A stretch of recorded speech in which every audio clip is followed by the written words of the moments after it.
నేను ఇప్పుడు చెప్పబోయే ఈ 5 ఎలిమెంట్స్ కూడా మీ దగ్గర ఉంటేనే మీకు జాబ్ అనేది వస్తుంది. లేకపోతే ఈ రోజుల్లో జాబ్ రావడం చాలా చాలా కష్టం. ఇప్పుడు కంపెనీస్ అనేవి క్యాండిడేట్స్ మీద పెట్టుకునే ఎక్స్పెక్టేషన్స్ చాలా చాలా పెరిగిపోయాయండి. సో అసలు ఒక కంపెనీ క్యాండిడేట్ నుండి ఏం ఎక్స్పెక్ట్ చేస్తోంది, మనం ఏ విధంగా రెడీ అయితే మనకి ఖచ్చితంగా జాబ్ వచ్చే అవకాశాలు చాలా చాలా పెరుగుతాయి అనే దాన్ని బేస్ చేసుకొని ఈరోజు నేను ఈ వీడియో చేస్తున్నాను. ఓకే, సో దీన్ని నేను PSCPL అని చెప్పి ఒక రూల్ లాగా మీకు ఎక్స్ప్లెయిన్ చేస్తాను. సో ఇందులో ఈ 5 ఎలిమెంట్స్ ఏవైతే నేను చెప్తానో ఇవి ఖచ్చితంగా మీరు మీ దగ్గర ఉండేలాగా చూసుకోండి. ఓకే, సో ఇందులో ఫస్ట్ది వచ్చి ప్రాబ్లమ్ సాల్వింగ్ స్కిల్స్. సో దీన్నే మనం థింకింగ్ స్కిల్స్ అని కూడా అంటూ ఉంటాం. సో ఇది చాలా చాలా ఇంపార్టెంట్ అయిపోబోతుంది ఫ్యూచర్లో. ఓకే, సో ఎందుకంటే ఏఐని దాటి మనం ఆలోచించగలగాలి. ఓకే, సో ఇప్పుడు ఫర్ ఎగ్జాంపుల్ మీకు ఒక రియల్ టైమ్ ఎగ్జాంపుల్ చెప్తాను. ఒక ఇంటర్వ్యూ జరుగుతుంది అనుకోండి. సో ఆ ఇంటర్వ్యూ జరుగుతున్నప్పుడు ఇంటర్వ్యూయర్ ఒక 100 మెంబర్స్కి ఇంటర్వ్యూ చేస్తున్నారు అనుకుందాం. సో ప్రతి ఒక్కరికి కూడా 1 to 10 నెంబర్స్ ప్రింట్ చేయడానికి లాజిక్ రాయమని అడిగారు అనుకుందాం. ఇక్కడ లాంగ్వేజ్ ఇంపార్టెంట్ కాదు, మీరు జావాలో, పైథాన్లో, లేకపోతే జావా స్క్రిప్టో ఏదో ఒకటి మీరు ఏది నేర్చుకున్నారో దాన్ని యూజ్ చేసి రాయండి, నో ప్రాబ్లం. లాజిక్ ఎక్కడైనా ఒకటే కదా అని చెప్పి అడిగితే ఆల్మోస్ట్ మెంబర్స్ ఏం చేస్తారంటే లూప్స్ యూజ్ చేసి రాస్తారు. Okay, so for example 99 members loops use చేసే రాశారనుకుందాం, బట్ ఒకరు మాత్రం రికర్సన్ యూజ్ చేసి రాశారనుకుందాం.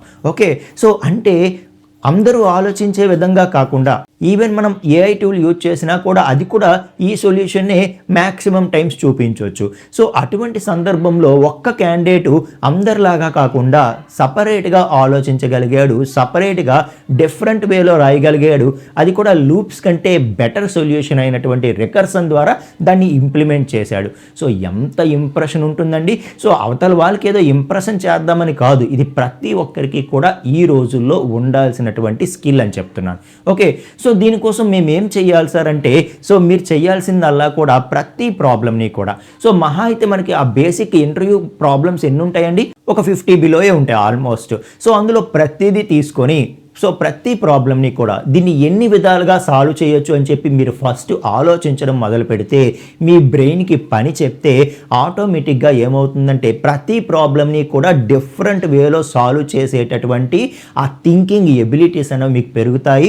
అవి మీకు చాలా చాలా ప్లస్ చేస్తాయి, గుర్తుపెట్టుకోండి. ఓకే, సో మీకు తెలియకపోతే ప్రతి ప్రాబ్లమ్ని ఒక 4-5 ప్రాబ్లమ్స్ వరకు మీరు ఇంటర్నెట్లో సెర్చ్ చేయండి, ఈ ప్రాబ్లమ్ని ఎన్ని విధాలుగా సాల్వ్ చేయొచ్చు అని చెప్పి. సో ఖచ్చితంగా మల్టిపుల్ సొల్యూషన్స్ ఇస్తుంది. దాన్ని బేస్ చేసుకొని ఓకే, సో ఈ విధంగా ఆలోచించాలా, ఈ టెక్నిక్స్ వాడాలా అని చెప్పి మీకు తెలుస్తుంది. అలా ప్రతి ప్రాబ్లంకి కూడా మీరు బ్రెయిన్ అప్లై చేయండి. సో నిజానికి మనకి లీడ్ కోడ్ కానీ లేకపోతే హ్యాకర్ ర్యాంక్ కానీ వీటిలో ఎక్కువగా ప్రాక్టీస్ చేయమని ఎందుకు చెప్తారో తెలుసా? అక్కడ ప్రతి ప్రాబ్లం కూడా డిఫరెంట్గా మన థింకింగ్ ఎబిలిటీస్ పెరిగే విధంగా, మనల్ని డిఫరెంట్ వేస్లో ఆలోచించే విధంగా అవి మనకి ఎంకరేజ్ చేస్తాయి అన్నమాట. సో కాబట్టి ఆటోమేటిక్గా ఏమవుతుందంటే ప్రతి ప్రాబ్లమ్ని సాల్వ్ చేయడానికి దీన్ని ఎలా సాల్వ్ చేయాలి అంటే, అది సాల్వ్ చేయాలంటే ఖచ్చితంగా మనం డిఫరెంట్ వేలో ఆలోచించాల్సి ఉంటుంది. సో అలా డిఫరెంట్ వేస్లో మనం ఆలోచిస్తూ ప్రాబ్లమ్ సాల్వింగ్ స్కిల్స్ మనకి బేభత్సంగా పెరిగేటటువంటి అవకాశం ఉంటుందన్నమాట. సో ఈ విధంగా మీరు ట్రై చేయండి, ఖచ్చితంగా మీకు చాలా చాలా ప్లస్ అవుతుంది అని చెప్పి చెప్తున్నాను. ఓకే, సో ఆ తర్వాత సెకండ్ వన్ ఏంటి అంటే స్ట్రాంగ్ బేసిక్స్ అండి. సో చాలామంది ఏదైనా ఒక ఇంటర్వ్యూకి వెళ్తున్నప్పుడు అందులో కాంప్లెక్స్ టాపిక్సే ఇంటర్వ్యూయర్ అడుగుతారని ఎక్కువగా వాటి మీద కాన్సన్ట్రేట్ చేస్తూ ఉంటారు. కానీ మీలో ఎవరైనా ఇంటర్వ్యూస్కి ఇప్పటికే అటెండ్ అయి ఉన్నా, లేదు మీకు తెలిసిన వాళ్ళు ఆల్రెడీ అటెండ్ అయి ఉన్న వాళ్ళకైనా అడగండి. సో ఖచ్చితంగా ఇంటర్వ్యూయర్స్ ఫస్ట్ అడిగేది బేసిక్స్ అండి. సో స్ట్రాంగ్ బేసిక్స్ చాలా చాలా ఇంపార్టెంట్ ఎప్పుడైనా. ఓకే, సో వేరియబుల్ అంటే ఏంటి, డేటా టైప్ అంటే ఏంటి, అవి ఎందుకు ఉన్నాయి, కంట్రోల్ స్టేట్మెంట్స్ ఏంటి, ఇవి తెలియకుండా అసలు ఏ ప్రాజెక్టు చేయలేం కదా. For example dynamic type languages అనుకోండి, అందులో డేటా టైప్ ఉండదు. కాబట్టి మనం ఒక A=10 అనగానే 10 అన్నది బైట్ టైప్ తీసుకోవాలా, ఇంటిజర్ టైప్ తీసుకోవాలా, దేనికి తక్కువ మెమరీ, ఏది బెటరు అని చెప్పి సిస్టమ్స్ ఆటోమేటిక్గా డిటెక్ట్ చేసుకుంటాయి. అలా కాకుండా మనకి స్టాటిక్ టైప్ లాంగ్వేజెస్ ఉన్నాయనుకోండి, అలాంటి దగ్గర మనము సో ఫర్ ఎగ్జాంపుల్ 10 అనే వాల్యూని స్టోర్ చేయాలంటే దాన్ని బయట డిక్లేర్ చేసినా సరిపోతుంది, తక్కువ మెమరీయే దానికి సరిపోతుంది. బట్ అనవసరంగా మనం ఇంటో బిగ్ ఇంటో యూజ్ చేసామనుకోండి, లాంగ్ ఇంటో యూజ్ చేసామనుకోండి, దానివల్ల ఏమవుతుంది, అనవసరంగా మెమరీ అనేది వేస్ట్ అయిపోతుంది. సో మనకి స్ట్రాంగ్ బేసిక్స్ తెలియకుండా, ఏది ఎప్పుడు వాడాలో తెలియకుండా మనం ముందుకు వెళ్ళిపోతే సో ఆటోమేటిక్గా ఏమవుతుంది, అప్లికేషన్ హెవీ అయిపోతుంది అనమాట. ఓకే, సో కాబట్టి ప్రతి లెవెల్లో మనం ఆప్టిమైజ్ చేస్తూ కోడింగ్ అనేది రాయవలసి ఉంటుంది. సో కాబట్టి ఖచ్చితంగా స్ట్రాంగ్ బేసిక్స్, సో వేరియబుల్స్ అంటే ఏంటి, డేటా టైప్స్ అంటే ఏంటి, ఏది ఎప్పుడు యూజ్ చేస్తే బెటర్, కంట్రోల్ స్టేట్మెంట్స్ ఏది ఎప్పుడు యూజ్ చేస్తే బెటర్, ఓకే, ఊప్స్ కాన్సెప్ట్స్ ఏంటి. సో ఫస్ట్ ఈ బేసిక్స్ మీరు స్ట్రాంగ్ అయిపోండి. ఓకే, సో డీప్ లెవెల్గా ఆ సబ్జెక్ట్లో కాంప్లెక్స్ టాపిక్స్ ఏంటి, అడ్వాన్స్డ్ కాన్సెప్ట్స్ ఏంటి, అవన్నీ లాస్ట్లో ప్రిఫర్ చేయండి. స్ట్రాంగ్ బేసిక్స్ మాత్రం చాలా చాలా ఇంపార్టెంట్, ఇది గుర్తుంచుకోండి. ఓకే, ఆ తర్వాత నెక్స్ట్ ఇది వచ్చి కమ్యూనికేషన్. సో ఇక్కడ కమ్యూనికేషన్ అంటే నా ఉద్దేశం ఇంగ్లీష్ కమ్యూనికేషన్ అని కాదు. ఓకే, సో ఇంగ్లీషులో గలగల మాట్లాడటము, మంచి ప్రొనౌన్సియేషన్ ఉండడం అని కాదు. మనకి తెలిసినది మనం బట్లర్ ఇంగ్లీష్లోనైనా ముక్క కలిపి మాట్లాడినా నో ప్రాబ్లం. మనకి ఏదైతే వచ్చో అది అవతల వ్యక్తికి కన్వే చేయాలి. ఓకే, సో ఇది ఎప్పుడు వస్తుంది అంటే ముందు నుండి మనం జస్ట్ కాన్సెప్ట్ ప్రిపేర్ అయిపోయి అక్కడికి వెళ్ళి అడగగానే అప్పటికప్పుడు నేను చెప్పేస్తాను అంటే సో కొన్ని పదాలు మనకి అక్కడ టెన్షన్ వల్ల రాకపోవచ్చు. మీకు అర్థమవుతుందా? సో కమ్యూనికేషన్ చాలా ఇంపార్టెంట్ అనమాట. సో ఒక మీడియం నాలెడ్జ్ ఉన్న వ్యక్తి మంచి కమ్యూనికేషన్ ఉంటే ఈజీగా సెలెక్ట్ అయిపోతాడు. సో ఒక ఎక్స్పర్ట్ క్యాండిడేట్ కమ్యూనికేషన్ లేకపోతే రిజెక్ట్ అయిపోయే అవకాశం కూడా ఉంటుందన్నమాట. సో మళ్ళీ చెప్తున్నాను, కమ్యూనికేషన్ అంటే ఇంగ్లీష్ స్పీకింగ్ కాదు, ఇంగ్లీష్ కమ్యూనికేషన్ సూపర్గా మాట్లాడేయడం కాదు నా ఉద్దేశం. మీకు ఏదైతే తెలుసో అది అవతల వ్యక్తికి మీరు కన్వే చేయగలిగితే చాలు. అవతల వ్యక్తి ఓకే ఈ క్యాండిడేట్ తెలుసు చెప్తున్నాడు, ఓకే కమ్యూనికేషన్ లేదు నో ప్రాబ్లం, బట్ దానికి ప్రాబ్లమ్ సాల్వింగ్ స్కిల్స్ ఉన్నాయి, తనకి స్కిల్స్ ఉన్నాయని చెప్పి అవతల వ్యక్తికి ఒక ఐడెంటిఫికేషన్ వస్తే చాలు అని చెప్పి చెప్తున్నాను. సో ఇది ఎలా వస్తుంది అంటే మీరు సో ఒక ఏవైతే ఇంటర్వ్యూ క్వశ్చన్స్ ప్రిపేర్ అవుతూ ఉంటారో అది నిజంగా ఇంటర్వ్యూ మిమ్మల్ని అడుగుతున్నాడు అనుకోని మిర్రర్ టెక్నిక్ ఫాలో అవ్వండి. సో మిర్రర్ ముందు నించొని మీరు ప్రతి ప్రాబ్లమ్ని కూడా ఆన్సర్ చేయడానికి ట్రై చేయండి. సో రియల్గా ఇంటర్వ్యూలోనే మీరు ఉన్నారు అని చెప్పి ఊహించుకొని మీరు సో ప్రాక్టీస్ చేస్తూ ఉంటే ఆటోమేటిక్గా ఏమవుతుందంటే ఎంత టెన్షన్లో కూడా మనం ఇది ప్రాక్టీస్ చేసి ఉంటాం కాబట్టి ఆటోమేటిక్గా మన నుండి ఆ వర్డ్స్ అనేవి వచ్చేస్తాయి అన్నమాట. సో ఖచ్చితంగా ఈ ప్రాక్టీస్ అన్నది ఈవెన్ మనకి అప్పటి వరకు ప్రాక్టీస్ చేయనిది కూడా ఈ ప్రాక్టీస్ చేయడం వల్ల ఏమవుతుందంటే సో మనకి ఆటోమేటిక్గా కమ్యూనికేషన్ స్కిల్ పెరుగుతుంది, ఏదైనా మనం ఈజీగా ఎక్స్ప్లెయిన్ చేయగలిగే. ఓకే, సో ఆ కమ్యూనికేషన్ స్కిల్ అన్నది మనకి ఖచ్చితంగా వస్తుంది అని చెప్పి చెప్తున్నాను. ఓకే, సో అలాగే నెక్స్ట్ వచ్చి ప్రాజెక్ట్స్.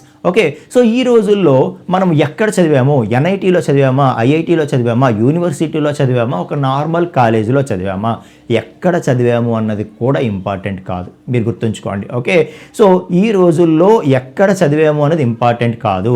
అలాగే సో మనకి సర్టిఫికేషన్స్ చాలా ఇంపార్టెంట్, సర్టిఫికేషన్స్కి వాల్యూ ఉంది.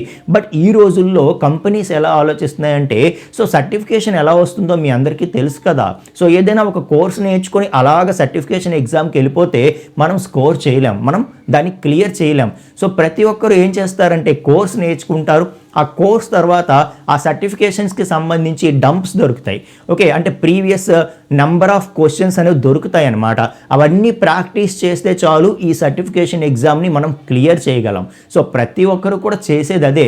ఓకే, సో ఇందులో ప్రాబ్లమ్ సాల్వింగ్ స్కిల్స్ ఎక్కడున్నాయి చెప్పండి, ఇందులో ప్రాజెక్ట్ ఇంప్లిమెంట్ చేయగలిగే స్కిల్స్ ఎక్కడున్నాయి చెప్పండి. కాబట్టి కంపెనీస్ ఎలా ఆలోచిస్తాయంటే ఓకే సర్టిఫికేషన్ ఉంది అంటే ఒక నార్మల్ ప్రోగ్రామర్ కంటే సో ప్రోగ్రామర్ విత్ సర్టిఫికేషన్ కొంచెం వాల్యూ ఉంది కాదన్ను, బట్ అది కూడా ఈ రోజుల్లో ఎక్కువగా కంపెనీస్ చూడడం లేదు. దానికంటే కూడా సో ఈ క్యాండిడేట్ ఎన్ని ప్రాజెక్ట్స్ చేశాడు, సో నిజంగానే మనం చేసినవి అయి ఉండాలి, ఫేక్ ఇన్ఫర్మేషన్ కాదు. సో మీరు 1, 2, 3 ఎన్ని ప్రాజెక్ట్స్ చేస్తే అవన్నీ మీ రెజ్యూమ్లో పెట్టండి అండ్ వాటి మీద బాగా ప్రిపేర్ అవ్వండి.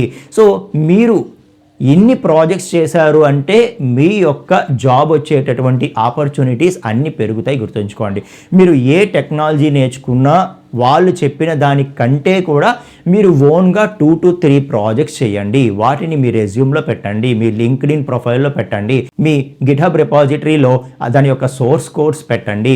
ఇదంతా కూడా ఒక పోర్ట్ఫోలియో మెయింటైన్ చేయండి అని చెప్తున్నాను. ఓకే, సో ప్రాజెక్ట్స్ చాలా చాలా ఇంపార్టెంట్. సో ఎక్కడ చదివాము అనే దానికంటే, ఎన్ని సర్టిఫికేషన్స్ ఉన్నాయి అనే దానికంటే మనకి ప్రాజెక్ట్స్ ఉండడం చాలా చాలా ఇంపార్టెంట్ అని చెప్తున్నా. Okay, so and finally learning abilities అన్నమాట. ఈ లెర్నింగ్ ఎబిలిటీస్ అంటే ఏంటంటే, మనము కొత్తవి నేర్చుకోవడానికి ఎంతవరకు ఇంట్రెస్ట్గా ఉన్నాము, ఎంతవరకు మనం నేర్చుకోగలము అనేది అక్కడ లెర్నింగ్ ఎబిలిటీ అవుతుందన్నమాట. సో అక్కడ ఇంటర్వ్యూయర్కి కూడా తెలుసు ప్రతి ఒక్కరికి కూడా ఏది వచ్చేది అని. ఓకే, సో లిమిటెడ్ స్కిల్స్తోనే ప్రతి ఒక్కరము ఇంటర్వ్యూకి అటెండ్ అవుతామని మనకి ఇంటర్వ్యూ చేసే ఇంటర్వ్యూయర్కి కూడా తెలుసు.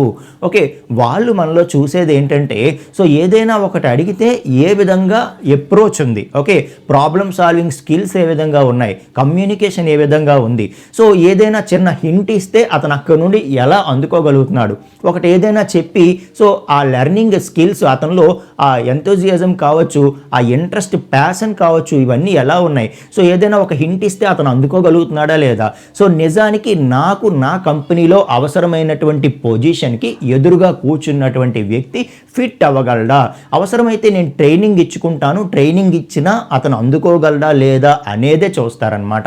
సో మనకి రానిదైనా సరే మనం ఏ విధంగా ఆన్సర్ చేయడానికి ట్రై చేస్తూ ఉన్నాం, అలా ట్రై చేస్తున్నప్పుడు ఇది కాదు ఎలా చూడు అని చెప్పి మనకి అడిగి మన యొక్క లెర్నింగ్ ఎబిలిటీస్ అలాగే మన యొక్క థింకింగ్ ఎబిలిటీస్ క్రాస్ చెక్ చేస్తూ ఎస్ బాగానే ఉన్నాడు ఈ క్యాండిడేటు, ఇప్పటికైతే నేను అడిగింది రాదు కానీ నేను ట్రైనింగ్ ఇస్తే అతను ఫిట్ అవ్వగలడు, ఈ జాబ్కి ఫిట్ అవ్వగలడు అని అనిపిస్తే ఖచ్చితంగా మీరు సెలెక్ట్ అవుతారు. ఓకే, సో PSCPL రూల్ అనమాట. Okay, so problem solving skills, అలాగే స్ట్రాంగ్ బేసిక్స్, అలాగే communication, okay, so projects implementation, అలాగే లెర్నింగ్ ఎబిలిటీస్, ఈ 5 కనుక మీ దగ్గర ఉంటే ఖచ్చితంగా మీకు జాబ్ వచ్చేటటువంటి అవకాశాలు చాలా చాలా పెరుగుతాయి, గుర్తుంచుకోండి. ఓకే, సో ఫ్రెండ్స్, ఇన్నాళ్ళలాగా కాదు, మనం జెన్యూన్గా మనకి రానిది రాదు అని చెప్పి యాక్సెప్ట్ చేసినప్పుడే మనం దాన్ని నేర్చుకోగలుగుతాం. ఓకే, సో మనకు మనమే మోసం చేసుకుంటూ నాకు అన్నీ వచ్చు అని చెప్పి కనుక ప్రతి సిచ్యుయేషన్ని దాటేస్తే